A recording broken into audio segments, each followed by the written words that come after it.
नमस्कार बच्चों, आज हम पढ़ेंगे कक्षा 12वीं की आरोह भाग 2 से फणीश्वर नाथ रेणु द्वारा रचित पहलवान की ढोलक नामक पाठ पढ़ेंगे, जो एक कहानी के रूप में हमारे यहाँ पर प्रस्तुत है। और रेणु का जन्म है 1921 ईस्वी में बिहार के पूर्णिया जिले में इनका जन्म हुआ है और 1977 में इनका निधन हुआ है। और ये आंचलिक उपन्यासकार, कथाकार के नाम से जाने जाते हैं। और इन्होंने जो ग्रामीण परिवेश है उसको बारीकी से देखा है, परखा है, और वहाँ की जो समस्याएं हैं ग्रामीण क्षेत्र के, उन समस्याओं को यहाँ पर उजागर किया है। जैसे भूखमरी है, शोषण है, गरीबी है, तो अन्य और जो भी समस्याएं हैं उनको यहाँ रेखांकित किया है। और यहाँ पाठ में साहित्यिक हिंदी भाषा का प्रयोग है और आंचलिक यानी ग्रामीण शब्दों का भी बहुत प्रयोग किया गया है। और इनकी कुछ प्रमुख रचनाएं हैं, जैसे उपन्यास है मैला आंचल है, परी कथा है, कितने चौराहे, ये इनके मुख्य उपन्यास हैं। कहानी ठुमरी है, एगीरखोर है, आदिम रात्रि की महक है, और संस्मरण है ऋण जल वन तुलसी की गंध। तो ये इनके संस्मरण है। और यहाँ पर हमने इस पाठ को कई भागों में बांटा है, जिससे आपको अच्छे से समझ आ सके। छोटे छोटे भागों में करके मैं इनको समझाना चाहूँगी। जैसे मलेरिया और हैजा, तो पाठ के प्रारंभ में ही यहाँ पर मलेरिया और हैजे का जिक्र किया गया है।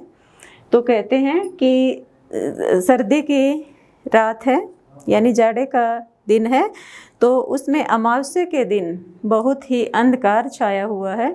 उस अंधकार में या उस सर्दी की रात में हैजा और मलेरिया उस गांव में बहुत फैला हुआ है, जिसके कारण सब लोग डरे हुए हैं। ये जो रात है, अमावस्या की काली रात, वो बहुत ही मौन है, और उसमें सियारों का जो क्रंदन है, कुत्तों की रोने की आवाज़ है, और पेचक की जो डरावनी आवाज़ है, उससे लोग भयभीत हैं, डरे हुए हैं।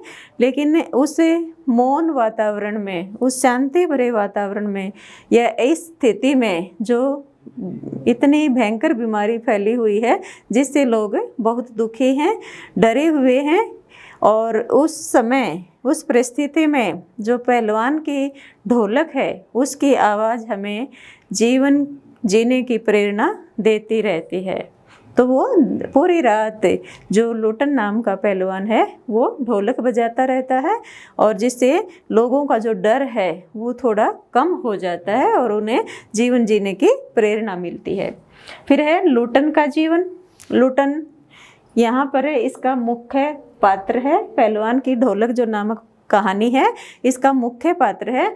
तो पहलवान का नाम है लूटन, तो उस का जो जीवन है यानी बहुत ही दुखद भरा हुआ भी है और सुखद भी रहा है। तो दोनों प्रकार का जीवन यहाँ पर चित्रित किया गया है। क्योंकि जब लूटन 9 वर्ष का था तो उसके माता पिता की मृत्यु हो गई थी, वो अनाथ हो गया था, और 9 वर्ष की आयु से पहले ही यानी अल्पायु में ही उसकी शादी कर दी गई थी। जब उसके माता पिता की मृत्यु हो जाती है तो उसका पालन पोषण जो उसकी सास थी वो करती हैं। सास ने इनका पालन पोषण किया और इनको बड़ा किया। तो जो सास थी, गांव के लोग उसको बहुत कष्ट देते थे। उसकी सास को अनेक कष्टों का सामना करना पड़ता था, जिससे दुखी होकर लूटन पहलवान ने अपनी कसरत करना प्रारंभ किया। जैसे उनके पास बहुत सारी गायें भैंसें थी, उनका दूध निकालता था और दूध पीता था, जिससे वो शरीर में हट्टा कट्टा बन गया और वो कसरत करने लगा। कसरत उसने क्यों की? क्योंकि गांव के लोग उसकी सास को पीड़ा देते थे, दुख देते थे। उस दुख का बदला लेने के लिए उसने कसरत प्रारंभ की थी, जिससे वो ढोलक की ताल पर ही वो कसरत करता था या कुश्ती सीखता था। तो फिर है आगे श्यामनगर का मेला। तो कुछ समय बाद जब वो पहलवान बन जाता है, ताकतवर हो जाता है, तो कुछ समय बाद श्यामनगर का एक मेला लगता है और उस मेले में कुश्ती का आयोजन होता है। तो ये लोटन भी वहाँ पर कुश्ती देखने के लिए जाता है। और वहाँ एक पंजाब से चांद सिंह नाम का एक पहलवान जो अखाड़े में दहाड़ रहा है कि मेरे मुकाबले कोई नहीं है, अगर कोई मुझसे लड़ना चाहता है तो दंगल में आए, ऐसे वो सबको चुनौती दे रहा है। लेकिन कोई भी उसकी चुनौती को स्वीकार नहीं करता। तो जब लोटन सिंह ये देखता है, उस पहलवान की ऐसी चुनौती सुनता है, तो वो उस चुनौती को स्वीकार कर लेता है। जो एक नामी पहलवान था चांद सिंह, जिसको शेर के बच्चे के नाम से भी जाना जाता था, बहुत नामी पहलवान था।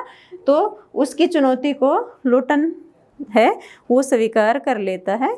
लेकिन राजा साहब उस चांद सिंह के साथ लोटन को लड़ने से या पहलवानी करने से, कुश्ती लड़ने से इनकार कर देते हैं, उनको इजाज़त नहीं दी जाती है। लेकिन फिर वो इतना जिद्दी है, वो अपनी बात पर अड़ा रहता है, कुश्ती करने के लिए वो तैयार है। लेकिन कोई भी उसके पक्ष में नहीं होता, सभी उसके विरोध में होते हैं। कोई भी नहीं चाहता कि ये कुश्ती लड़े। सब सोचते थे कि इसने जो चुनौती ली है ये इस के लिए बहुत भारी पड़ सकती है, अर्थात इसकी मृत्यु तक भी हो सकती है। तो ऐसा सोचकर कोई भी उसका पक्ष नहीं ले रहा था। तो श्यामनगर का जो मेला था उसमें उसने चांद सिंह को चुनौती दी और उससे कुश्ती लड़ी। तो कोई भी उसके साथ नहीं था। तो वो जो ढोलक की ताल थी उस ताल पर ही उसने कुश्ती की प्रेरणा मिलती रही, वो कुश्ती लड़ता रहा और अंत में लोटन पहलवान की ही जीत हुई, जिससे वो जीत गया और चांद सिंह पहलवान को उसने चित कर दिया। तो पहलवान को जो ढोल से ही प्रेरणा मिलती रही, फिर अंत में तो फिर सभी उसके समर्थक बन गए, सभी उसकी जय जयकार करने लगे। और ये जो श्यामनगर का राजा था उसने भी उसको अपने गले से लगा लिया और पहले चांद सिंह को अपना राज पहलवान घोषित करना चाहते थे। लेकिन बाद में जब लोटन ने उसको चित किया तो लोटन सिंह उसी के क्षेत्र का एक पहलवान था, इसलिए उसी को उन्होंने राज पहलवान घोषित कर दिया। तो राज पहलवान का दर्जा भी श्यामनगर के मेले में ही उसको मिला था।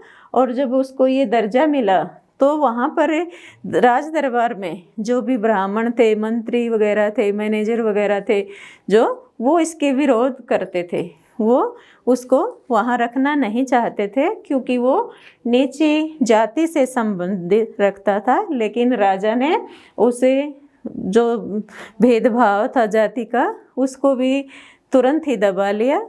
तो वो उसको राज पहलवान का दर्जा दे दिया गया। तो वो राज दरबार में रहने लगा और उसने नामी पहलवानों को हराया। तो उसने बहुत सारे जो नामी पहलवान थे, जैसे चांद सिंह था, काला खां था, अन्य और भी बहुत सारे जो दंगल लड़ते थे, कुश्ती करते थे, नामी पहलवानों को उसने हरा दिया, चित कर दिया। तो उसके मुकाबले या उसका प्रतिद्वंदी अब कोई नहीं रहा था।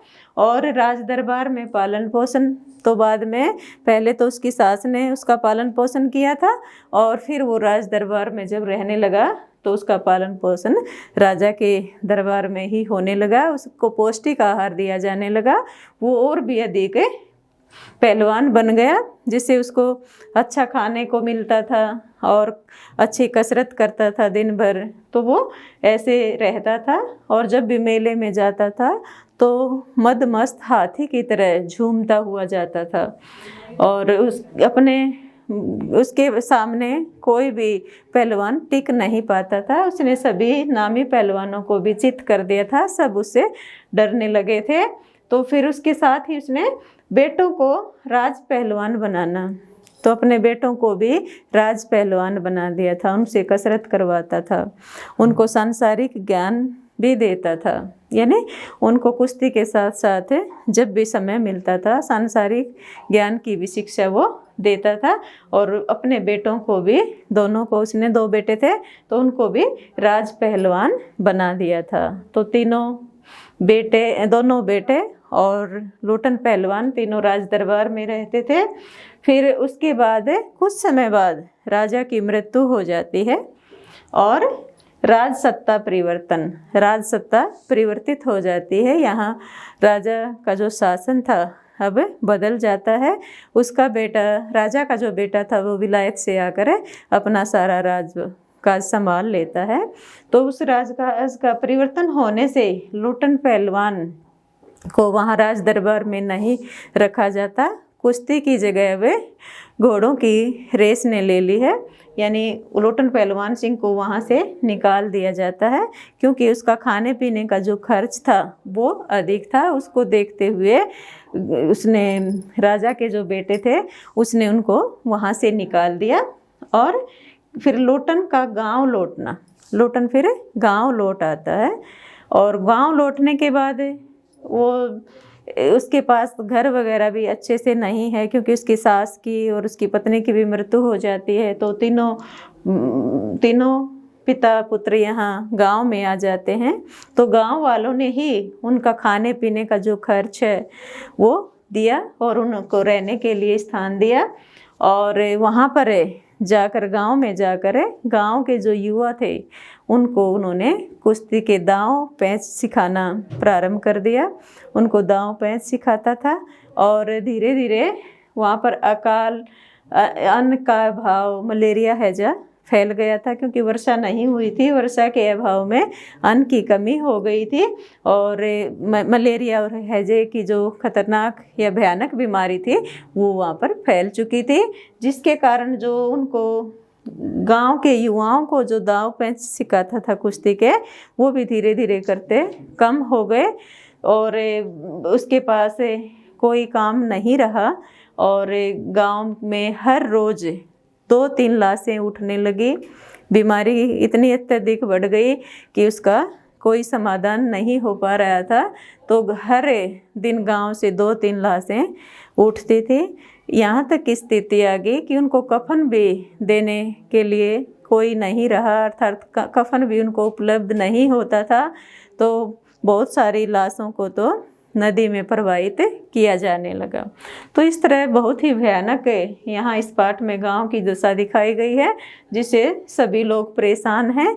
कोई भी इस समस्या से उबर नहीं पा रहा है। तो अंत में लुटन की मृत्यु, यानी लुटन की मृत्यु से पहले उसके जो 2 बेटे थे वो भी भूख के कारण मृत्यु को प्राप्त हो जाते हैं, कि उनमें भी वो बीमारी लग जाती है, मलेरिया और हैजा हो जाता है। एक दिन वो भी दोनों चित मिलते हैं या मृत्यु उनकी हो जाती है। तो अपने दोनों बच्चों को उठा के लुटन पहलवान नदी में प्रवाहित कर देता है, उनको नदी में बहा देता है। तो ऐसा दुख भरा दृश्य यहाँ लेखक ने दिखाया है। और जब 4-5 दिन तक वो गांव में वैसे ही फिर से वो ढोलक बजता रहता है, और जब 4-5 दिन गुजर जाते हैं तो ढोलक की आवाज़ नहीं आती, तो उसके जो कुरुन ये थे, शिष्य थे, उन्होंने जाकर देखा तो वहाँ पर पहलवान भी चित पड़ा था, जो कभी जीवन में चित नहीं हुआ। एक बार उसने अपने शिष्यों से कहा था, अगर मैं मर जाऊँ तो मुझे पीठ के बल मत लेटाना, यानी मुख के बल लेटाना, क्योंकि मैंने जीवन में कभी हार नहीं मानी, कभी मैं चित नहीं हुआ। तो मुझे हमेशा जब मैं मर जाऊं तो चिता पर भी मुझे पेट के बल ही लेटाना। तो ऐसा कहकर उस शिष्य के आंखों में भी आंसू आ जाते हैं। तो ये हमारा पाठ था, बहुत ही करुणा से भरा हुआ, ग्रामीण आंचल से युक्त ग्रामीण शब्दों का इसमें बहुत प्रयोग किया गया है। और इसमें जो हैजे और मलेरिया की जो बीमारी है वो फैली हुई थी, और साथ ही अनावृष्टि और अन्न का अभाव के कारण भी लोगों की हर रोज़ मृत्यु हो रही थी। तो ये था भाई हमारा आज का पहलवान की ढोलक पाठ। मैं उम्मीद करती हूँ कि आपको अच्छा लगा होगा। अगर आपको अच्छा लगे, आपको ये वीडियो पसंद आए, तो आप इसको सब्सक्राइब कीजिए, लाइक कीजिए और ज़्यादा से ज़्यादा अपने मित्रों में, दोस्तों में शेयर कीजिए। धन्यवाद।